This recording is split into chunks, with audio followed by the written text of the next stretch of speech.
तो दोस्तों इस वीडियो में हम रेलवे द्वारा ली जाने वाली दो ऐसे एग्जाम के बारे में चर्चा करने वाले हैं जिसको क्या है कि रेलवे में डिपार्टमेंटल प्रमोशनल एग्जाम कहा जाता है।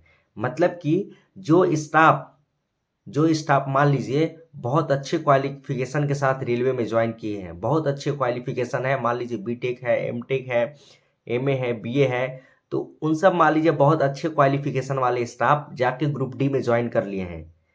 लेकिन क्या है उन लोगों के पास क्वालिफिकेशन तो बहुत हाई है, लेकिन उन लोग क्या है कि ग्रुप डी में ज्वाइन कर लिए हैं, लेकिन मान लीजिए उन लोगों को प्रमोशन चाहिए, उन लोगों के और ऊपर जाना है, मतलब अच्छे पोस्ट में जाना है।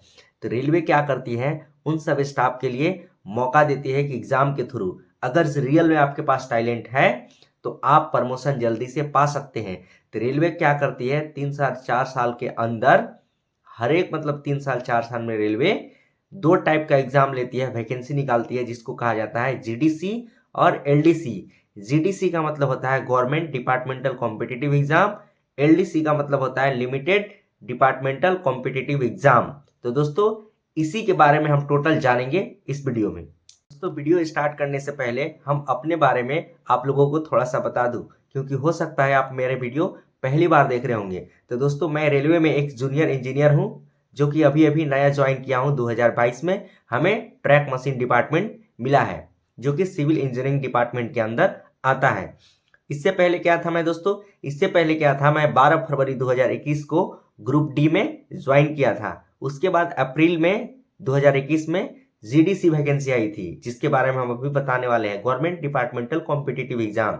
तो इसी एग्जाम को क्वालिफाई करके अभी अभी हम न्यू जेई जूनियर इंजीनियर के रूप में ज्वाइन किया है रेलवे में, जो कि ट्रैक मशीन में हमारा मिला है, जो कि सिविल इंजीनियरिंग डिपार्टमेंट के अंदर आता है। तो जल्दी से अगर आप हमारे चैनल को अभी तक सब्सक्राइब नहीं किया है तो जल्दी से लाल बटन दबाकर सब्सक्राइब कर दीजिए और हमारे वीडियो को जरूर से जरूर लाइक कर दीजिए और शेयर कर दीजिए, क्योंकि दोस्तों हम इस टाइप की वीडियो आपके लिए हमेशा रेलवे से रिलेटेड लाते रहेंगे। दोस्तों सबसे पहले जानते हैं जीडीसी के बारे में कि what is GDC, government departmental competitive exam. तो दोस्तों जीडीसी का मतलब होता है गवर्नमेंट डिपार्टमेंटल कॉम्पिटिटिव एग्जाम। इसका नाम से ही पता चल रहा है कि ये डिपार्टमेंटल एग्जाम है। कहने का मतलब है कि जो पर्सन ऑलरेडी रेलवे जॉब में है उनको क्या है कि प्रमोशन पाने के लिए, जल्दी से प्रमोशन पाने के लिए, ऊपर जाने के लिए, मान लीजिए वो बहुत हायर क्वालिफिकेशन के साथ एक छोटे से पोस्ट में चला गया है, 1800-1900 ग्रेड पे के पोस्ट में चला गया है, लेकिन क्या है कि उसके पास बहुत हायर क्वालिफिकेशन है, उसके पास टैलेंट भी और ज़्यादा है। तो दोस्तों वैसे स्टाफ को रेलवे क्या करती है, एक मौका देती है एक एग्जाम के थ्रू, जिस एग्जाम को कहा जाता है GDC, government departmental competitive exam. उस एग्जाम को क्या करती है, उस एग्जाम के थ्रू वो जो स्टाफ होते हैं उनको प्रमोशन दिलाती है, वो एग्जाम को क्वालिफाई करना पड़ता है। जीडीसी के थ्रू दोस्तों क्या करती है रेलवे, 40, 50, 60, 70, 80, मतलब जितना रेलवे को जरूरत होती है जिस वैकेंसी के लिए, मतलब ऊपर पोस्ट वाला वैकेंसी, जैसे अब 1800-1900 ग्रेड पे में है तो 2400 grade pay, 2800 grade pay, 4200 grade pay, ये सब का क्या करती है कि नोटिफिकेशन निकालती है रेलवे जरूरत के अनुसार। तो उसमें क्या करते हैं कि आप फिल करके फॉर्म को, उसका तैयारी करके और उसका एग्जाम देके, उसका एग्जाम को क्वालिफाई करके आप प्रमोशन आसानी से पा सकते हैं। तो जानते हैं कि इसके लिए एलिजिबिलिटी क्या होता है। तो दोस्तों इसके लिए क्या होता है कि एलिजिबिलिटी क्या होता है कि बस आपको जॉब में होना चाहिए। और जॉब में कितना दिन होना चाहिए, इसका कोई एलिजिबिलिटी नहीं है।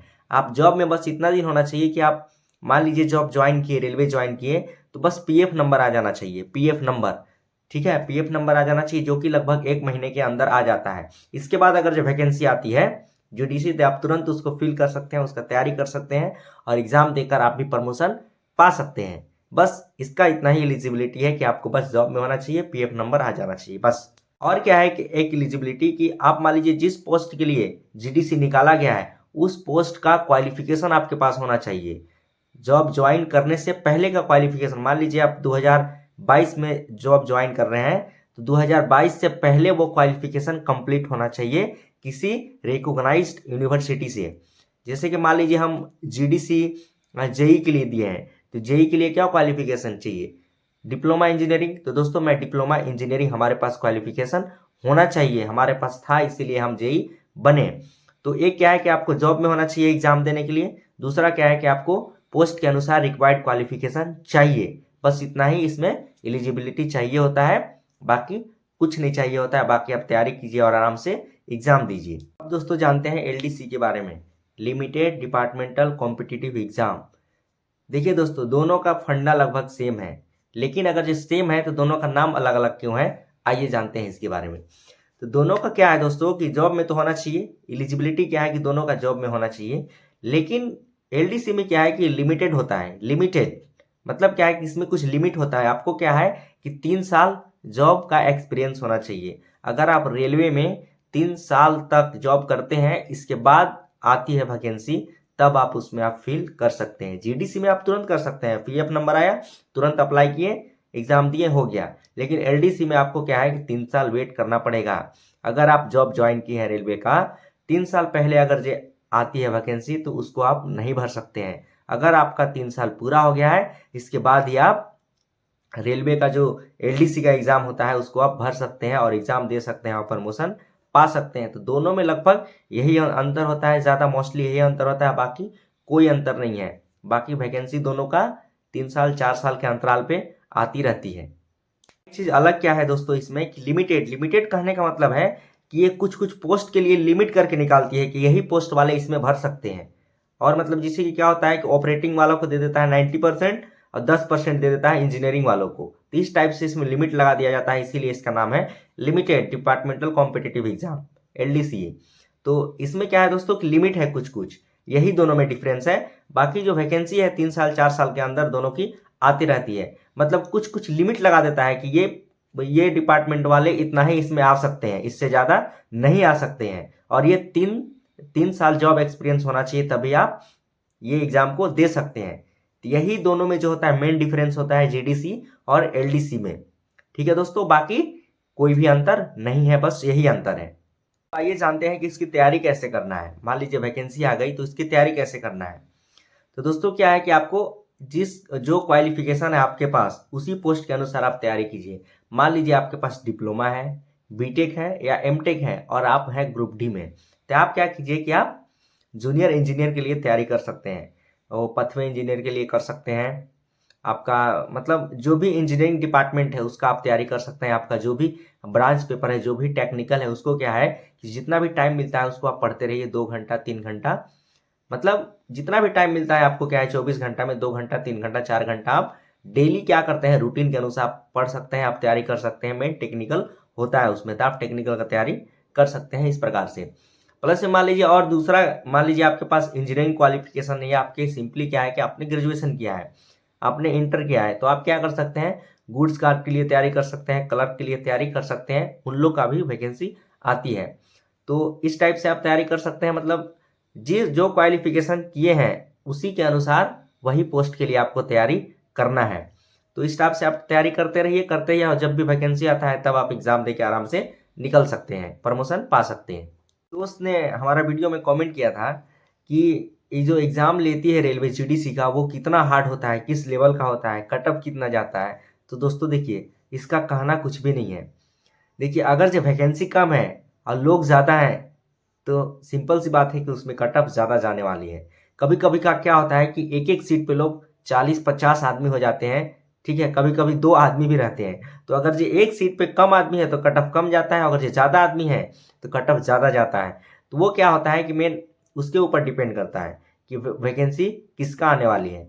जो इंजीनियरिंग डिपार्टमेंट का जो वैकेंसी आती है उसमें थोड़ा जो है इंजीनियरिंग डिपार्टमेंट जैसे पथवे का आता है, तो ये सब में क्या होते हैं कि लोग कम होते हैं। लेकिन और भी जो चीज़ होते हैं उसमें थोड़ा कटअप, और जो पोस्ट होते हैं उसमें कटअप जो होता है ज़्यादा जाता है।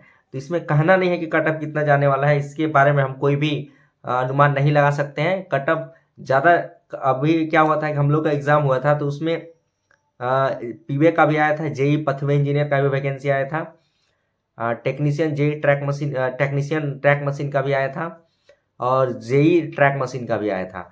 तो जो पथवे का था उसका कटअप बहुत ही कम गया था, उस पर एक सीट पे मात्र 2 आदमी थे। टेक्नीशियन में भी वही हाल था, उसमें भी कटअप बहुत कम गया था, उसमें भी बहुत कम पर्सन थे, एक सीट पे लगभग वही 2-3 आदमी थे। लेकिन जेई जो ट्रैक मशीन था उसमें एक सीट पे लगभग 50 आदमी थे। 50 आदमी से जो कि थर्ड एग्जाम जाते जाते तक 15-20 आदमी बचे थे। तीसरा बार एग्जाम हुआ था, कैंसिल होते होते तक तीसरा एग्जाम हुआ था।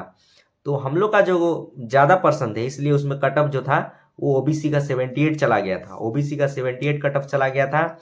और जो SC ST थे उनका कट ऑफ 87 88 चला गया था। तो उधर क्या होता है सिकंदराबाद बोर्ड में SC ST का कट ऑफ ओबीसी से ज़्यादा जाता है।